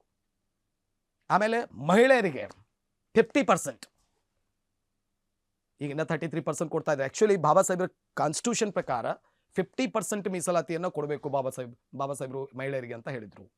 ಅದು ಅಲ್ಲದೆ ಬಾಬಾ ಸಾಹೇಬರು ಈ ವಿಧಾನಸಭೆ ಮತ್ತು ಆ ಸಂಸತ್ನಲ್ಲಿ ನೀವು ಸದಸ್ಯರಾಗಬೇಕಾದ್ರೆ, ಅಂದರೆ ನೀವು MP MLAಗಳಾಗಬೇಕಾದ್ರೆ ಅಲ್ಲೂ ಕೂಡ ರಿಸರ್ವೇಷನನ್ನು ಮಹಿಳೆಯರಿಗೆ ಕೊಡಬೇಕು ಅಂತ ಡಾಕ್ಟರ್ ಬಾಬಾ ಸಾಹೇಬ್ ಅಂಬೇಡ್ಕರ್ ಅವರು ಸಂವಿಧಾನದಲ್ಲಿ ಹೇಳಿದ್ದಾರೆ. ಇದನ್ನು ನಾವು ಅರ್ಥ ಮಾಡ್ಕೊಳ್ಬೇಕು. ಇದು ಯಾವುದೇ ಒಂದು ಜಾತಿಗೆ ಹೇಳಿಲ್ಲ ಬಾಬಾ ಸಾಹೇಬರು. ಅದಕ್ಕೆ ಅದಲ್ಲ, ನಾನು ಮೊದಲು ನನ್ನ ಮಾತುಗಳನ್ನು ಸ್ಟಾರ್ಟ್ ಮಾಡುವಾಗಲೇ ಹೇಳಿದ್ದೆ, ಮೊಟ್ಟ ಮೊದಲನೇ ಶೋಷಿತೆ ಯಾರು ಈ ದೇಶದಲ್ಲಿ ಅಂತಂದರೆ SC ST OBCಗಳಲ್ಲ, ಅದು ಮಹಿಳೆ ಅಂತ ಬಾಬಾ ಸಾಹೇಬ್ ಅಂದ್ಕೊಂಡ್ರು. ಹಾಗಾಗಿ ಬಾಬಾ ಸಾಹೇಬ್ ಅಂಬೇಡ್ಕರ್ ಅವರು ಏನು ಮಾಡಿದ್ರು ಅಂದರೆ, ಮಹಿಳೆಯರ ಸಲುವಾಗಿನೇ 1942ರಲ್ಲಿ ಒಂದು ಮಹಿಳಾ ಸಮಾವೇಶ, ಅಖಿಲ ಭಾರತ ಮಹಿಳಾ ಸಮಾವೇಶವನ್ನು ಸುಮಾರು 25,000ಕ್ಕಿಂತ ಹೆಚ್ಚು ಮಹಿಳೆಯರು ಪಾಲ್ಗೊಂಡಾಗ ಬಾಬಾ ಸಾಹೇಬ್ ಅಂಬೇಡ್ಕರ್ ಅವರ ಹೋರಾಟಕ್ಕೆ ಸ್ಫೂರ್ತಿಯನ್ನು ಕೊಟ್ಟಿರ್ತಕ್ಕಂಥವರು, ಬಾಬಾ ಸಾಹೇಬ್ ಅಂಬೇಡ್ಕರ್ ಅವರ ಹೋರಾಟದಿಂದ ಪ್ರೇರಿತ ಆಗಿ ಎಷ್ಟೋ ಸಾವಿರಾರು ಜನ ಆಗಿನ ಕಾಲದಲ್ಲಿ 1942ರಲ್ಲಿ ಆಗಿದ್ದರು. ಆಮೇಲೆ 1928ರಲ್ಲಿನೇ ಡಾಕ್ಟರ್ ಬಾಬಾ ಸಾಹೇಬ್ ಅಂಬೇಡ್ಕರ್ ಅವರು ಏನು ಮಾಡಿದರು ಅಂತಂದರೆ, ಮಹಿಳಾ ಕಲ್ಯಾಣಕಾರಿ ಸಂಸ್ಥೆ ಅಂತಕ್ಕಂಥದ್ದನ್ನು ಕಲ್ಯಾಣಕಾರಿ ಸಂಸ್ಥೆ ಅಂತಕ್ಕಂಥದ್ದನ್ನು ಸ್ಥಾಪನೆ ಮಾಡಿ, ಆ ಮೂಲಕ ಮಹಿಳೆಯರ ಕುಂದುಕೊರತೆಗಳನ್ನು ಏನಾದರೂ ಇದ್ದರೆ ಅದು ನನ್ನ ಗಮನಕ್ಕೆ ತನ್ನಿ, ಅದನ್ನು ನಾನು ಹೋರಾಟದ ಮೂಲಕ ಅದನ್ನು ಬಗೆಹರಿಸಲಿಕ್ಕೆ ಪ್ರಯತ್ನ ಪಡ್ತೀನಿ ಅಂತಕ್ಕಂತಹ ಒಂದು ಮಹಿಳಾ ಕಲ್ಯಾಣಕಾರಿ ಸಂಸ್ಥೆಯನ್ನು ಸ್ಥಾಪನೆ ಮಾಡಿದ್ದು ಕೂಡ ಡಾಕ್ಟರ್ ಬಾಬಾ ಸಾಹೇಬ್ ಅಂಬೇಡ್ಕರ್ ಅವರು. ಅದೆಲ್ಲದಕ್ಕಿಂತ ಹೆಚ್ಚಾಗಿ ನಾನು ಈಗ ಹೇಳೋದಲ್ಲ, ನಾ ಸ್ತ್ರೀ ಸ್ವಾತಂತ್ರ್ಯ ಮರತಿ ಅಥವಾ ಆಸ್ತಿಯಿಂದ, ವಿದ್ಯೆಯಿಂದ, ಅಧಿಕಾರದಿಂದ, ಸಾಮಾಜಿಕ ವ್ಯವಸ್ಥೆಯಿಂದ, ಶೈಕ್ಷಣಿಕ ವ್ಯವಸ್ಥೆಯಿಂದ, ಔದ್ಯೋಗಿಕ ವ್ಯವಸ್ಥೆಯಿಂದ ಹೆಣ್ಣು ಮಕ್ಕಳನ್ನು ಸಾವಿರಾರು ವರ್ಷಗಳನ್ನು ದೂರ ಇಡಲಿಕ್ಕೆ ಕಾರಣ ಯಾವುದು ಅಂತಂದರೆ ಈ ದೇಶದಲ್ಲಿ ಮನುಸ್ಮೃತಿ ಕಾರಣ ಇತ್ತು. ಹಾಗಾಗಿನೇ ಡಾಕ್ಟರ್ ಬಾಬಾ ಸಾಹೇಬ್ ಅಂಬೇಡ್ಕರ್ ಅವರು 1927ರಲ್ಲಿ ಆ ಮನುಸ್ಮೃತಿಯನ್ನು ಸುಟ್ಟು ಆ ಮೂಲಕ ಮಹಿಳೆಯರಿಗೆ ಸ್ವಾತಂತ್ರ್ಯ ಕೊಡ್ತಕ್ಕಂಥ ವ್ಯವಸ್ಥೆಯನ್ನು ಮಾಡಿದ್ದಾರೆ ಡಾಕ್ಟರ್ ಬಾಬಾ ಸಾಹೇಬರು. ಇದನ್ನು ಈ ಭಾರತ ದೇಶದಲ್ಲಿರ್ತಕ್ಕಂತಹ ಎಲ್ಲ ಇವತ್ತಿನ ಅಕ್ಷರಸ್ಥ ಮಹಿಳೆಯರು, ಈಗ ಎಲ್ಲರೂ ಅಕ್ಷರಸ್ಥರೇ ಆಗಿದ್ದಾರೆ, ಯಾರೂ ಈಗ ಅನಕ್ಷರಸ್ಥ ಮಹಿಳೆಯರು ಜಾಸ್ತಿ ಇಲ್ಲ ಈಗ ಭಾರತದಲ್ಲಿ. ಯಾಕಂತಂದರೆ ಭಾಳಷ್ಟು ವರ್ಷಗಳಿಂದ ನಮಗೆ 75 ವರ್ಷಗಳಿಂದ ಸಂವಿಧಾನ ಬರೋದ್ರಿಂದ ಪ್ರತಿಯೊಬ್ಬರು ಶಾಲೆಗಳನ್ನು ಕಲಿತು ಇವತ್ತೆಲ್ಲರೂ ಅಕ್ಷರಸ್ಥರಾಗಿದ್ದೀರಲ್ಲ. ಈ ನಿಮಗೆ ಅಕ್ಷರ ಕಲಿತಕ್ಕಂತಹ ಅರ್ಹತೆ, ಯೋಗ್ಯತೆಯನ್ನು ನಿಮ್ಮ ಯಾವುದೇ ಧರ್ಮ, ಜಾತಿ ಅಥವಾ ದೇವರು ಕೊಟ್ಟಿರಲಿಲ್ಲ. ಈ ಅಕ್ಷರ ಕಲಿತಕ್ಕಂಥದ್ದು, ಆಮೇಲೆ ಅಕ್ಷರ ಕಲಿಯುವ ಮೂಲಕ ನೀವು ಸಾಕ್ಷರಸ್ಥರಾಗಿ, ಆ ಮೂಲಕ ಜಾಣರಾಗಿ, ಆ ಮೂಲಕ ಯಾವುದೇ ಅಧಿಕಾರವನ್ನು ಹೊಂದಲಿಕ್ಕೆ ಯೋಗ್ಯರಾಗ್ತಾ ಇದ್ದೀರಿ ಅಂತಂದರೆ ಈ ಎಲ್ಲ ಅಧಿಕಾರಗಳನ್ನು ಕೊಟ್ಟದ್ದು ಡಾಕ್ಟರ್ ಬಾಬಾ ಸಾಹೇಬ್ ಅಂಬೇಡ್ಕರ್. ಇದನ್ನು ನಾವೆಲ್ಲ ಮಹಿಳೆಯರು ಭಾರತ ದೇಶದಲ್ಲಿ ಇರ್ತಕ್ಕಂಥವ್ರು ಅರ್ಥ ಮಾಡ್ಕೋಬೇಕು. ಯಾಕಂದರೆ ಆವಾಗ ಬಹುಪತ್ನಿತ್ವ ಪದ್ಧತಿ ಜಾರಿಗೆ ಇತ್ತು. ಗಂಡ ಆದವ ಎಷ್ಟು ಮಂದಿಗೂ ಮದುವೆ ಆಗೋದಿತ್ತು. ಆದರೆ ಅದನ್ನು ಸ್ಟಾಪ್ ಮಾಡೋದು ಕಾನೂನಾತ್ಮಕವಾಗಿ ಡಾಕ್ಟರ್ ಬಾಬಾ ಸಾಹೇಬ್ ಅಂಬೇಡ್ಕರ್. ಆಮೇಲೆ ಬಾಲ್ಯ ವಿವಾಹ ಪದ್ಧತಿ ಇತ್ತು, ಅದನ್ನು ಸ್ಟಾಪ್ ಮಾಡಿಸಿದವರು ಡಾಕ್ಟರ್ ಬಾಬಾ ಸಾಹೇಬ್ ಅಂಬೇಡ್ಕರ್. ವಿಚ್ಛೇದನ ಪಡೆಯುವಾಗ ಮಹಿಳೆಗೆ ಅಧಿಕಾರ ಇರಲಿಲ್ಲ. ಗಂಡ ಅವನು ಇಷ್ಟ ಇಲ್ಲ ಅಂದರೆ ಬಿಡ್ಬೋದಿತ್ತು, ಆದರೆ ಹೆಣ್ಣುಮಗಳು ಅವನು ಇಷ್ಟ ಇಲ್ಲ ಅಂದರೆ ಬಿಡೋ ಅಧಿಕಾರ ಇರಲಿಲ್ಲ ಆವಾಗ. ಆದರೆ ಈಗ ಕಾನೂನಿನ ಪ್ರಕಾರ ಹೆಣ್ಣಾಗಲಿ ಗಂಡಾಗಲಿ ಒಂದು ವೇಳೆ ಇಷ್ಟ ಇಲ್ಲ ಅಂದರೆ ಯಾರಾದರೂ ಸೂಟ್ ಫೈಲ್ ಮಾಡಿ, ಕ್ಲೇಮ್ ಮಾಡಿ, ನಾವು ವಿಚ್ಛೇದನವನ್ನು ಪಡಿತಕ್ಕಂಥ ಅಧಿಕಾರ ಕೂಡ ಹೆಣ್ಮಕ್ಳಿಗೆ ಕೊಟ್ಟದ. ತಂದೆ ತಾಯಿ ಆಸ್ತಿಯಲ್ಲಿ ಆ ಗಂಡು ಮಕ್ಕಳಿಗೆ ಎಷ್ಟು ಹಕ್ಕಿದೆ ಆಸ್ತಿ ಮೇಲೆ, ಅಂಥ ಹಕ್ಕನ್ನು ಕೂಡ ಹೆಣ್ಣು ಮಕ್ಕಳಿಗೆ ಕೊಟ್ಟದ. ಇದು ಯಾವುದೇ ಒಂದು ಜಾತಿಯ ಹೆಣ್ಣು ಮಕ್ಕಳಿಗೆ ಕೊಟ್ಟದ್ದಲ್ಲ, ಬದಲಾಗಿ ಇಡೀ ಭಾರತದ ಎಲ್ಲ ಹೆಣ್ಣು ಮಕ್ಕಳಿಗೆ ಕೊಟ್ಟದ್ದು. ಹಾಗಾಗಿ ಎಲ್ಲ ಹೆಣ್ಣು ಮಕ್ಕಳು ಇದ್ರ ಬಗ್ಗೆ ಬಹಳ ಯೋಚನೆ ಮಾಡ್ಕೋಬೇಕು. ಇನ್ನು ಇನ್ನೊಂದೇನು ಅಂತಂದರೆ, 15ನೇ ವಿಧಿ ಸಂವಿಧಾನದ ಏನು ಹೇಳ್ತದೆ ನಮಗಂತಂದರೆ, ತಾರತಮ್ಯದಿಂದ ರಕ್ಷಣೆ. ಅಂದರೆ ಯಾವುದೇ ರೀತಿಯಾಗಿರ್ತಕ್ಕಂಥ ಜಾತಿ ಅಥವಾ ಲಿಂಗದ ಆಧಾರದ ಮೇಲೆ ತಾರತಮ್ಯ ಮಾಡೋಂಗಿಲ್ಲ. ಈಗ ನಾನು ಈಗ ಮೊದಲೇ ಹೇಳಲ್ಲ, ಈಗ ನೀವು ಹಳ್ಳಿ ಒಳಗಡೆ ಹೋದಾಗ ಏನು ಮಾಡ್ತಾರೆ ಅಂದರೆ, ಗಂಡು ಮಕ್ಕಳಿಗೆ ಒಂದು ಕೂಲಿ ಕೊಡ್ತಾರೆ, ಹೆಣ್ಣು ಮಕ್ಕಳಿಗೆ ಒಂದು ಕೂಲಿಯಲ್ಲಿ ಸಮಾನತೆ ಇಲ್ಲ. ಈಗ ಅದೇ ಬರ್ರಿ, ಈಗ ಫಾರ್ ಎಕ್ಸಾಂಪಲ್ ಫಸ್ಟ್ ಇವಾಗ ಪೊಲೀಸ್ ಅಪಾಯಿಂಟ್ಮೆಂಟ್ ಆದರು, ಹುಡುಗನೂ ಪೊಲೀಸ್ ಅಪಾಯಿಂಟ್ಮೆಂಟ್ ಆದ, ಹುಡುಗಿನೂ ಪೊಲೀಸ್ ಅಪಾಯಿಂಟ್ಮೆಂಟ್ ಆದಂದರೆ ಅವ್ರಿಬ್ಬರಿಗೆ ಹುಡುಗಿ ಹೇಳಂತೇಳಿ ಕಡಿಮೆ ಸ್ಯಾಲ್ರಿ, ಹುಡುಗನ ಜಾಸ್ತಿ ಸ್ಯಾಲ್ರಿ ಇಲ್ಲ, ಇಬ್ಬರಿಗೆ ಸೌಂಡ್ ಸ್ಯಾಲ್ರಿ, ಸೇಮ್ ಸ್ಯಾಲ್ರಿ. ಈಗ ಲೆಕ್ಚರ್ ನಾವಿದ್ದೀವಿ, ನಮ್ಮ ಕೂಡ ಯಾರು ಅಪಾಯಿಂಟ್ಮೆಂಟ್ ಆಗ್ಯಾರೋ ನನಗೆ ಎಷ್ಟದನೋ ಅಷ್ಟು ಹೆಣ್ಮಕ್ಳಿಗೂ ಅದ. ಇದು ಯಾವುದೇ ಒಂದು ಜಾತಿ ಹೆಣ್ಣುಮಗಳ ಮಾತಲ್ಲ, ಪ್ರತಿಯೊಬ್ಬ ಹೆಣ್ಣುಮಕ್ಕಳು. ಅಂದರೆ ಇಲ್ಲಿ ತಾರತಮ್ಯ ಇರಬಾರ್ದು ಅಂತಕ್ಕಂಥದ್ದು 15ನೇ ವಿಧಿ ಸಂವಿಧಾನದ ಮೂಲಕ ಬಾಬಾ ಸಾಹೇಬ್ ಅಂಬೇಡ್ಕರ್ ನಿಮಗೆ ಕೊಟ್ಟದ್ದು. ಇನ್ನು ಉದ್ಯೋಗದಲ್ಲಿ ಸಮಾನ ಅವಕಾಶ 16ನೇ ವಿಧಿ ಏನತ್ತು ಅಂತಂದರೆ, ಉದ್ಯೋಗ ಒಳಗೂ ಕೂಡ ನಿಮಗೆಲ್ಲರಿಗೂ ಸಮಾನ ಅವಕಾಶ. ಹೆಣ್ಣಿಗೆ ಉದ್ಯೋಗ ಬೇಡ, ಗಂಡಿಗೆ ಉದ್ಯೋಗ ಬೇಕು, ಈ ರೀತಿಯಾದಂಥ ಅವಕಾಶಗಳು ಇಲ್ಲ. ಹಾಗಾಗಿ ಇದೆಲ್ಲವನ್ನು ತಾವು ಅರ್ಥ ಮಾಡ್ಕೋಬೇಕು. ಎಲ್ಲದಕ್ಕಿಂತ ಹೆಚ್ಚಾಗಿ ನಾನು ನಿಮ್ಗೆ ಹೇಳಕ್ಕೆ ಇಚ್ಛೆ ಪಟ್ಟದ್ದೇನು ಅಂತಂದರೆ, ಈ ಸ್ವಿಟ್ಜರ್ಲ್ಯಾಂಡ್ ಅಂತಕ್ಕಂಥ ದೇಶದಲ್ಲಿ 1970ಕ್ಕೆ ಮತದಾನ ಅಧಿಕಾರವನ್ನು ಹೆಣ್ಮಕ್ಳಿಗೆ ಕೊಟ್ಟಿದ್ದಾರೆ. ಆದರೆ ಬಾಬಾ ಸಾಹೇಬ್ ಅಂಬೇಡ್ಕರ್ ಅವರು ದುಂಡು ಮೇಜಿನ ಸಭೆಯಲ್ಲಿ ಹೋದಾಗ 18 ವಯಸ್ಸು ತುಂಬಿರ್ತಕ್ಕಂತಹ, ಈಗ ಮೊದಲು 21 ಇತ್ತು, ಈಗ 18 ಮಾಡಿದ್ದೀವಿ, ಅದನ್ನು ತುಂಬಿರ್ತಕ್ಕಂತಹ ಎಲ್ಲ ಹೆಣ್ಣು ಮಕ್ಕಳಿಗೆ, ಗಂಡು ಮಕ್ಕಳಿಗೆ, ಅದು ಲಿಟ್ರೇಟ್ ಇರಲಿ, ಶಾಲೆ ಕಲ್ತವ್ರು ಇರಲಿ, ಅವಿದ್ಯಾವಂತರಿರಲಿ, ವಿದ್ಯಾವಂತರು ಯಾರೇ ಇರಲಿ, ಆಮೇಲೆ ಯಾವ ಜಾತಿದವರು ಇರಲಿ, ಯಾವ ಧರ್ಮದವರು ಇರಲಿ, ಎಲ್ಲರಿಗೆ ಮತದಾನದ ಹಕ್ಕನ್ನು, ಅದರಲ್ಲಿ ಹೆಣ್ಣು ಮಕ್ಕಳು 50% ಶೇರ್ ಇರ್ತಕ್ಕಂಥ ಭಾರತದ ಹೆಣ್ಣು ಮಕ್ಕಳಿಗೆ ಎಲ್ಲರಿಗೂ ಕೂಡ ಅಧಿಕಾರವನ್ನು ಬಾಬಾ ಸಾಹೇಬ್ ಅಂಬೇಡ್ಕರ್ ಅವರು ಕೊಟ್ಟಿದ್ದಾರೆ. ಹಾಗಾಗಿ ನಾನು ಒಟ್ಟಾರೆ ಹೇಳ್ತಕ್ಕಂಥದ್ದು ಇಷ್ಟೇ, ನಾವೆಲ್ಲರೂ ಏನು ಅರ್ಥ ಮಾಡ್ಕೊಳ್ಬೇಕು ಅಂತಂದರೆ, ಬಾಬಾ ಸಾಹೇಬ್ರನ್ನು ಅಥವಾ ಬುದ್ಧನನ್ನು ಅಥವಾ ಬಸವೇಶ್ವರರನ್ನು ಯಾವುದೋ ಒಂದು ಜಾತಿ ಧರ್ಮಕ್ಕೆ ನಾವು ಹೋಲಿಸಬಾರ್ದು. ಆಮೇಲೆ ಹೆಣ್ಮಕ್ಳು ಅರ್ಥ ಮಾಡ್ಕೋಬೇಕಾಗೋದೇನು ಅಂತಂದರೆ, ಈಗ ಬಸವಣ್ಣವರು ಭಾಳ ಚೆನ್ನಾಗಿ ಹೇಳಿದ್ದಾರೆ, ಕೈಲಾಸವೆಂಬುದು ಹಾಳು ಬೆಟ್ಟ ಕಾಣಿರೋ, ಅಲ್ಲಿರುವ ಶಿವನೊಬ್ಬ ದಡ್ಡ ಕಾಣಿರೋ, ಅಲ್ಲಿರುವ ದೇವಾನುದೇವತೆಗಳೆಲ್ಲ ಕಲ್ಲು ಬಂಡೆಗಳು ಕಾಣಿರೋ, ಅಲ್ಲಿರುವ ಗಾನ ಗಂಧರ್ವರೆಲ್ಲ ಮೈಗಳ್ಳರು ಕಾಣಿರೋ, ಕಾಯಕವೇ ಕೈಲಾಸ ಕೂಡಲ ಸಂಗಮ ದೇವ. ಇದನ್ನು ನಾವೆಲ್ಲ ಅರ್ಥ ಮಾಡ್ಕೋಬೇಕಲ್ಲ. ಎಲ್ಲ ಹೆಣ್ಮಕ್ಳು ಕೈಲಾಸ ಅಂತಕ್ಕಂಥದ್ದೇ ಇಲ್ಲ ಅಂತ ಹೇಳ್ತಾರೆ, ಹಾಳು ಬೆಟ್ಟ ಅಂತ ಹೇಳ್ತಾರೆ ಬಸವಣ್ಣನವರು, ಶಿವೊಬ್ಬ ದಡ್ಡ ಅಂತ ಹೇಳ್ತಾರೆ ಬಸವಣ್ಣನವರು, ಅಲ್ಲಿರುವ ದೇವಾನುದೇವತೆ ಕಲ್ಲು ಬಂಡೆಗಳು ಅಂತ ಹೇಳ್ತಾರೆ ಬಸವಣ್ಣ, ಅಲ್ಲಿರುವ ಗಾನಗಂಧರು ಮೈಗಳ್ರು ಅಂತ ಹೇಳ್ತಾರೆ ಬಸವಣ್ಣವರು. ನಾವು ಇದನ್ನು ಅರ್ಥ ಮಾಡ್ಕೊಳ್ಳಿಲ್ಲ. ನಾವು ವೇದಶಾಸ್ತ್ರಗಳಿಗೆ ಹೊರೆಯ ಕಟ್ಟುವೆ, ಆಗಮದ ಮೂಗ ಕೊಯ್ಯುವೆ ಅಂತ ಬಸವಣ್ಣವ್ರು ಹೇಳಿದ್ರು, ಅರ್ಥ ಮಾಡ್ಕೊಳ್ಳಿಲ್ಲ ನಾವು ಯಾರು. ಮುಟ್ಟಿ ತಟ್ಟಿ ಎನಬೇಡ ಮುಟ್ಟಿ ತಟ್ಟಿ ಎನ್ನುವ ಮುಟ್ಟೊಳಗೆ ಹುಟ್ಟಿತ್ತು ನೋಡು ಈ ಜಗ ಅಂತ ಅಂಬಿಗ ಚೌಡ ಅರ್ಥ ಮಾಡ್ಕೊಳ್ಳಿಲ್ಲ ನಾವು. ಕುಲವೆಂದು ಹೊಡೆದಾಡಿದಿರಿ, ಕುಲದ ನೆಲೆ ನೀವೇನಾದರೂ ಬಲ್ಲಿರ ಅಂತ ಕೇಳಿದ್ರು ಕನಕದಾಸರು, ಅರ್ಥ ಮಾಡ್ಕೊಳ್ಳಿಲ್ಲ ನಾವು. ನಾವು ಇವತ್ತು ಕೂಡ ಎಷ್ಟೋ ದೇವಾಲಯಗಳಲ್ಲಿ, ನೀವು ಅರ್ಥ ಮಾಡ್ಕೊಳ್ರಿ, ಇವತ್ತು ಎಷ್ಟೋ ದೇವಾಲಯಗಳಲ್ಲಿ ಹೆಣ್ಣು ಮಕ್ಕಳಿಗೆ ಪ್ರವೇಶ ಇಲ್ಲ. ಇಂತಹ ತಾರತಮ್ಯದ ನೀತಿ ಯಾಕೆ ಆಗ್ತಾ ಇದೆ ಅಂತಂದ್ರೆ ನಿಮ್ಮಲ್ಲಿ ಪ್ರಬುದ್ಧತೆ ಬರ್ತಾ ಇಲ್ಲ. ಅದಕ್ಕೆ ಹೇಳ್ದ, ತಾವೆಲ್ಲರೂ ಇನ್ನು ಮುಂದೆ ಏನು ಮಾಡ್ರಿ, ವೈಜ್ಞಾನಿಕ ಮನೋಭಾವನೆಗಳನ್ನು ಬೆಳೆಸ್ಕೊರಿ, ಒಳ್ಳೆ ವಿಚಾರಗಳನ್ನು ಬೆಳೆಸ್ಕೊಳ್ರಿ. ಬಾಬಾ ಸಾಹೇಬ್ ಅಂಬೇಡ್ಕರ್ ಅವರನ್ನು ಓದ್ರಿ, ವಿವೇಕಾನಂದರನ್ನು ಓದ್ರಿ. ವಿವೇಕಾನಂದರು ಅದನ್ನೇ ಹೇಳ್ತಾರೆ, ನಿಮ್ಗೆ ಏನಿರಬೇಕು ಅಂತಂದ್ರೆ ನಿಮ್ಮ ಹತ್ರ ನಂಬಿಕೆ ಇರಲಿ, ಆದರೆ ಮೂಢನಂಬಿಕೆ ಬೇಡ ಅಂತ ಹೇಳ್ತಾರೆ. ಅದಕ್ಕಾಗಿ ದಯಮಾಡಿ ಈ ಮೂಢನಂಬಿಕೆಗಳನ್ನು, ಕಂದಾಚಾರಗಳನ್ನು, ಗೊಡ್ಡು ಸಂಪ್ರದಾಯಗಳನ್ನು ಮಹಿಳೆಯರು ಮೊದಲು ತೆಗಿಬೇಕು.